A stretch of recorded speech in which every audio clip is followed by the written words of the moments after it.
and they power to keep him in. But because he helped the poor, that's why they got all the scandals on him, everything they come up with. I mean, you think people said, you know, Mr. Clinton helped the poor, so we're going to get him on the scandals? Well, the same way they done JFK. They killed JFK because he had the deal of being nice to the black people. Who's they? Who's they? All of the bunch that goes around and puts out all of these lies, if you want to say it. All right, thanks. Agree? I guess that's me, right? Killed JFK. Do either one of you agree with the gentleman's? No, I've been to Arkansas. I mean, I took Mr. Clinton at his word when he said, come on down. You remember that at the convention, the Arkansas Miracle and so on. Very great friend of the rich in Arkansas. I mean, these are all the donors who we've since been finding about. But this man says he's a friend of the poor.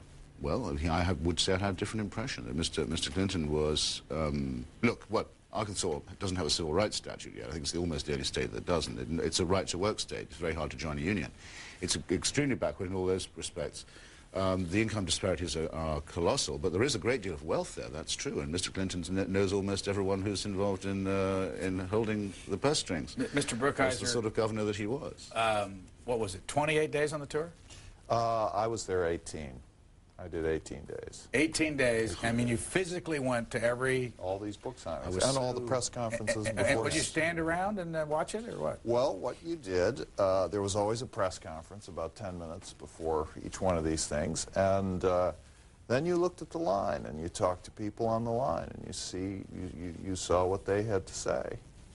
And I think General Powell was a screen on which a lot of Americans were projecting their desires. And this will end if he does ultimately run for president, because he's going to have to take positions, he's going to have to take issues. He'd begun to do that, but he would do more and more, and he'd get his own personality, and it would be harder to make him this white screen. How many on average, of the percentage of the people that showed up for autographs were white? It was about 8-to-1 ratio, and that was pretty consistent. Some places, Milwaukee actually had the highest percentage of black people on the line. And what did you and the general become close friends? No. Did you talk at all other than I asked him questions in the press conferences. What is your, what's your take on him as a, I mean, do you like him or not? Or he's a solid guy in a lot of ways, personally. Temperamentally. I think the great lack that he has, and this would be the great distinction between him and the first general president, the subject of my book, is that General Powell has no ideas and sees no need to have any. And he's a non-ideological man. Did you do this because you had this book coming out? No, I did it because the editor of Forbes FYI called me up and said, what are you doing with the next month of your time? Would you like to do this? And I said, in a minute. Would you like to have done that? No, I would not.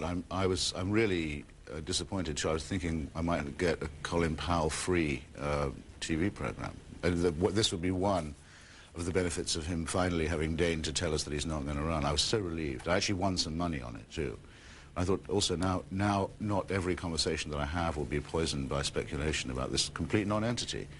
I mean, non-entity in the sense that Richard describes him as having no ideas and no convictions, and I would add no principles, but not, unfortunately, non-entity in his record. I mean, he was able to play an undignified part in the war in Vietnam and helping to cover up the My Lai massacre. He was able to play a disgraceful role in the invasion of Panama. He lied directly to Congress about his role in the Iran-Contra scandal, and I'd like to think that he decided to bow out because he would have finally had to answer these questions if he'd run. But a merciful press made sure that he was never asked them while he was dithering.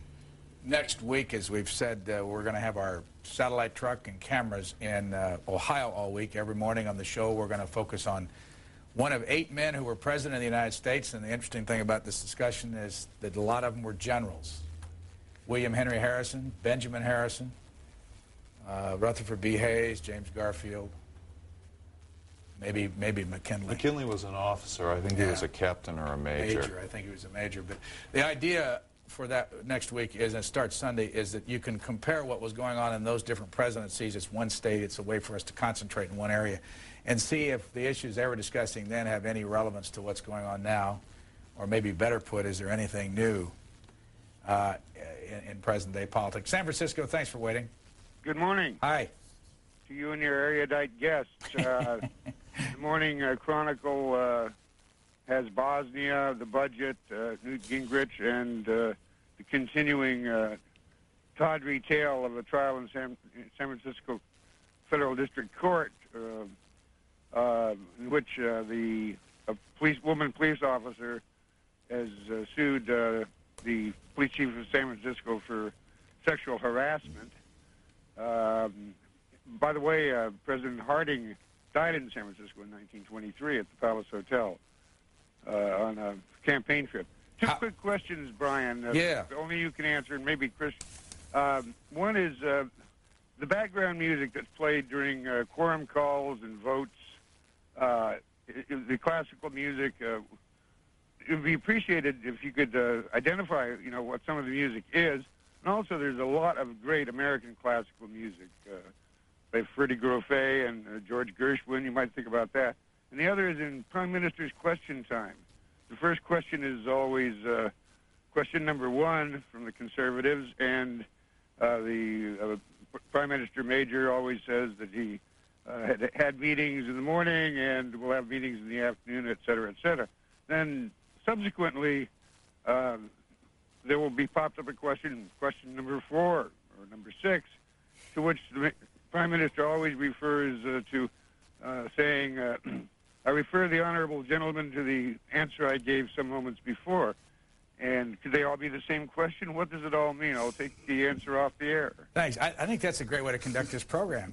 Mr. Brookhiser, question number 3. And, Well, yeah, because I can enlighten you on this, I think. The questions are all printed on the order paper, so most people, they have to be, in fact. But the questions are usually phrased deceptively. The person says, has the Prime Minister any plans to visit, say, Manchester, if that's where he represents, that's where his constituency is. And if the Prime Minister says, yes, he has, then the supplementary would be, well, if he came to Manchester, this is what he would find out people thought about his policies and so on. They try and set traps in this way while asking pro forma questions. So the dodge is to say, I've heard that one before, and I've also answered it. So we'll take that question and elaborate on it later. Never do that. No, absolutely. It only happens in the mother of but by the way, Lincoln, during the Civil War, was approached by a delegation of senators, and it was suggested to him that they have a question time, and the president have to come to the Hill and answer questions. And he took the dodge of pleading national security and said he wouldn't do it. But I still think it would be a very good idea. Well, you know why we stopped doing that? It actually happened when a treaty with the Creek Indians was being proposed in Washington's first administration. The Constitution says, with the advice and consent of the Senate, treaties are negotiated.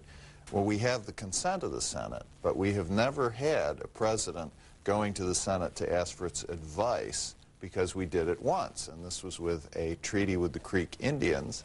Washington actually went to the Senate with his plans of what he was going to have his negotiators say, and it was such a botch. First of all, the windows were open. No one could hear it as it was being read. So finally they got the windows closed. Then a discussion ensued. People asked for more papers.